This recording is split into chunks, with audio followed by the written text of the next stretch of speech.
some of your holdings because Sure. they're interesting and they're not names a lot of people are familiar with, perhaps. Timken Company.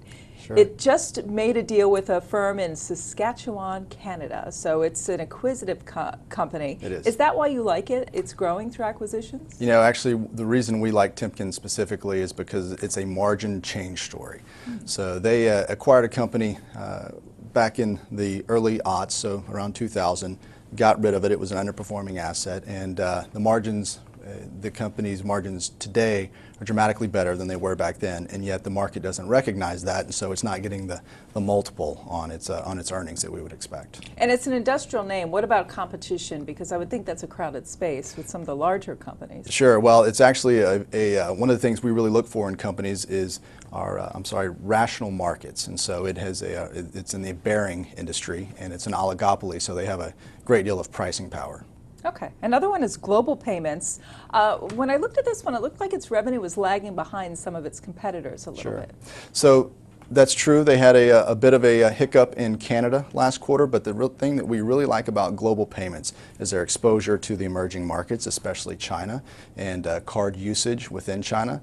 And we think that that is a source of underappreciated growth for them going forward. You also have some consumer names. They're always fun to talk about. Smucker, the jelly company. Sure. And Tupperware. And I said to myself, are people still using or buying Tupperware? I was sort of surprised to see it on the list. Fortunately for us, a lot of people still ask that question, and that creates the inefficiency within the stock. And Tupperware is really an emerging markets play. I think that surprises many people. That would make sense, actually. They sell their traditional Tupperware in places like India and China, where they're growing fastest, but then they have a beauty business down in South America that's also growing quite rapidly.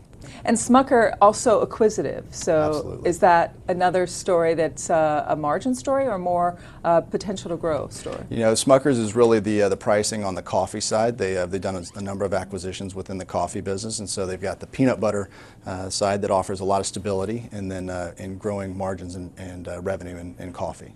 What sectors are you finding the best opportunity in terms of some interesting names? Sure.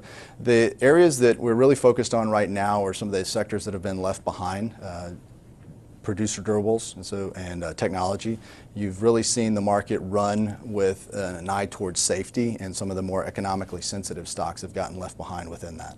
And how would you describe the theme of your portfolio when you're approaching it and looking at these companies? Well, we're very bottom up, and so our themes generally arise from the ideas that our analysts are bringing through. So we have a number of stocks focused on or within energy and within housing, but that is a direct reflection of where our analysts are finding stocks.